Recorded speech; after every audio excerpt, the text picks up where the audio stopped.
Hello दोस्तों, स्वागत है हमारे YouTube channel certain study material में। और देखिए आज हम बात करेंगे पॉलीटेक्निक थर्ड सेमेस्टर के सब्जेक्ट ईएम यानी इंजीनियरिंग मटेरियल के।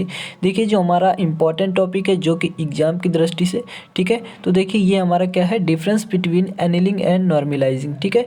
यानी जो एनिलिंग प्रोसेस है और जो नॉर्मलाइजिंग यानी जो निर्जलीकरण प्रोसेस है, इसमें क्या डिफरेंस होता है ये देखिए आपको याद भी नहीं करना पड़ेगा, ठीक है।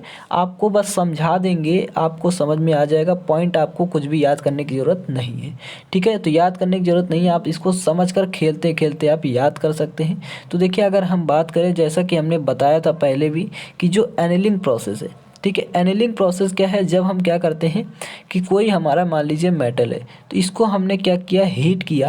अब हीट करने के बाद हम इस मेटल को, देखिए ये जो हमारा मेटल है, इसको हमने कूलिंग करने के लिए या इसको हम ठंडा करेंगे जब, तो ठंडा करने के लिए हमने इसको क्या कर दिया, फर्नेस यानी भट्ठी में रख दिया। अब भट्ठी में रख के हम चले गए इस मेटल को, तो जब तक हमारा ठंडा होगा तो ये प्रोसेस हमारा ठंडे होने की प्रोसेस जो कहलाता है, ये हमारा एनिलिंग प्रोसेस कहलाता है, ठीक है। मतलब आपका सिंपल वे में क्या है कि जो हम मेटल है, ठीक है, मेटल को जब हम भट्टी में ही छोड़ देते हैं ठंडा होने के लिए, तो वो हमारा एनिलिंग प्रोसेस कहलाता है।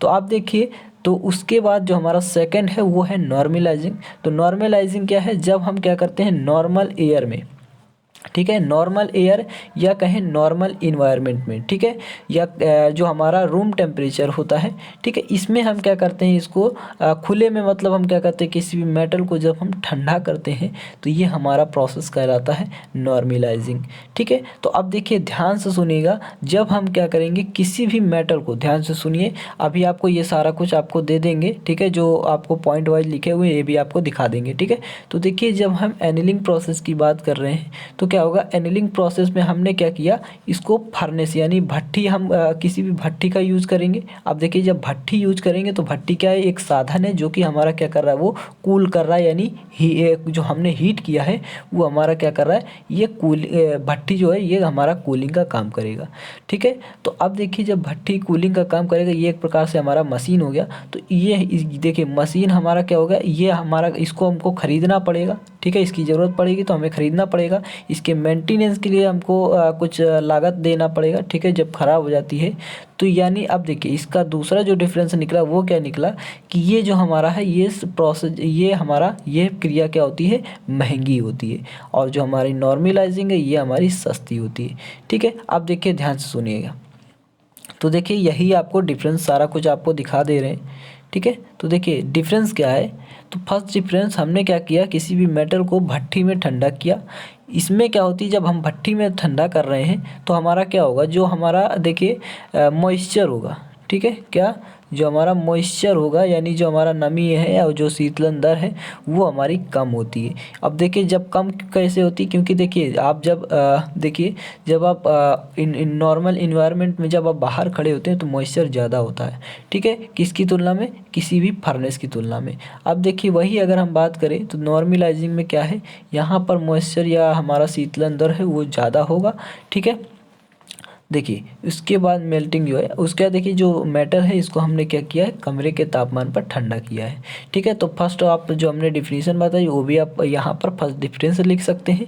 जो सेकंड डिफरेंस है वो क्या है, यह क्रिया महंगी तथा जटिल है। तो हमने जैसा कि आपको बताया, यह क्रिया जब आपको खरीदना पड़ेगा तो आप भट्ठी को यूज करेंगे, तो भट्ठी का यूज आपको भट्ठी कैसे कर पाएंगे, जब आप खरीदेंगे, ठीक है। तो इसलिए हमारा ये क्या क्या है, महंगी है। ये हमारी सस्ती होती है क्रिया, और ये सरल भी होती है। आप खुले में छोड़ के चले जाए, मेटल ठंडा हो गया, बस काम खत्म, ठीक है। अब देखिए वही अगर हम बात करें, देखिए थर्ड जो हमारा है ये क्या है, इसमें शीतलन दर जो होती है वो शीतलन दर को हम नियंत्रित कर सकते हैं। मतलब कैसे, क्योंकि देखिए जब हमारा फर्नेस है तो फर्नेस में हम क्या करेंगे, फर्नेस में हमारे बटन लगे होते हैं, ठीक है, कंट्रोल लगा होता है, जिससे हम क्या करेंगे, उसको कंट्रोल कर देंगे। हम टेम्परेचर हाई कर सकते हैं, टेम्परेचर लो भी कर सकते हैं। तो इसी प्रकार से हम क्या कर सकते हैं, इसको नियंत्रित कर सकते हैं। उसके बाद इसमें क्या कर सकते हैं, नियंत्रित नहीं कर सकते हैं, क्योंकि हमारा ये नेचुरल है, ठीक है, मतलब ये प्राकृतिक है, इसको हम कंट्रोल नहीं कर सकते हैं, ठीक है। इसे तो खुदा ही क्या कर सकते हैं, कंट्रोल कर सकते हैं। देखिए उसके बाद अगर मैं कहूँ कि जो हमारा फोर्थ डिफरेंस है वो क्या है, कि ये हाई कार्बन स्टील के लिए उपयोग किए जाते हैं।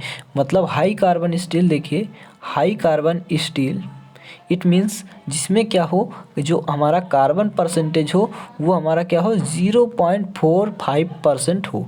ठीक है, मतलब जिसमें क्या हो कार्बन की जो प्रतिशत मात्रा हो वो 0.4% तक जिस मेटल में होती है वो हमारा हाई कार्बन स्टील होता है। ठीक है, तो उसके लिए ये उपयोगी है। ठीक है, अब हाई कार्बन स्टील की बात हो रही है तो ये हमारा क्या होता है, ये हमारा कुछ ना कुछ इसमें तन्यता का गुण होगा। ठीक है, इसलिए अब देखिए जो हमारा इसमें जो इसका डिफरेंस है वो क्या है, तो ये हमारा क्या होता है लो कार्बन स्टील। ठीक है, और देखिए लो कार्बन स्टील और मीडियम कार्बन स्टील, ठीक है, दोनों के लिए क्या है ये उपयोगी है। लो कार्बन स्टील देखिए ये देखिए जो हाई कार्बन स्टील है इसमें क्या होता है, ये जो देखिए जो हाई कार्बन स्टील है इसमें क्या होता है 0.8 से 1.5% तक कार्बन होता है। ठीक है, देखिए जो हमने बताया था वो हमारा लो कार्बन स्टील का होता है। ठीक है, तो 0.8 से जब क्या होता है किसी भी मेटल में 0.8 से जब हमारा 1.5% तक जो कार्बन पाया जाता है तो वो हमारा कहलाता है हाई कार्बन स्टील।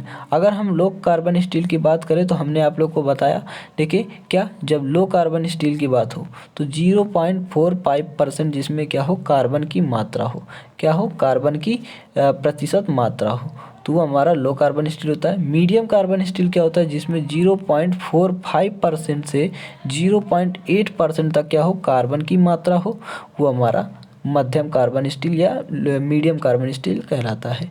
अब अगर हम फिफ्थ डिफरेंस की अगर बात करें तो आप इसी से समझ सकते हैं। ठीक है, आप बना भी सकते हैं कैसे, कि जो हमारा इसमें क्या होता है धातु की जो तन्यता होती है वो बढ़ जाती है, क्योंकि हमारा ये क्या होता है, ये हमने बताया आप लोगों को कि तन्यता के गुण पर डिपेंड है। ठीक है, और देखिए इसमें क्या होगा, इसमें जो हमारे इंटरनल स्ट्रेस हैं ये हमारे दूर हो जाते हैं। ठीक है, और जो कण होते हैं वो उनके साइज जो होते हैं उसमें सुधार आ जाता है। ठीक है, तो ये भी आप लिख सकते हैं। आप जो नेक्स्ट लिख सकते हैं वो क्या लिख सकते हैं, ये धातु जो होता है मेटल वो मशीनिंग क्रियाओं के लिए ही तैयार हो जाता है। ठीक है, और ये जो हमारा इसमें नॉर्मलाइजिंग में होगा वो क्या होगा मेटल वेरियस स्ट्रक्चर। ठीक है, वेरियस स्ट्रक्चर के लिए हम कार्यों में यूज कर सकते हैं। ठीक है, तो इतना सारा कुछ आपको 4 पॉइंट आप बस लिख देंगे तो आपको फुल मार्क्स मिल जाएंगे। ठीक है, बाकी का आप ना लिखें कोई दिक्कत की बात नहीं है। तो ठीक है, अगर आप लोग को वीडियो पसंद आई हो तो लाइक करें, शेयर करें एंड सब्सक्राइब करें। ठीक है, thank for watching this video, मिलेंगे नेक्स्ट वीडियो में।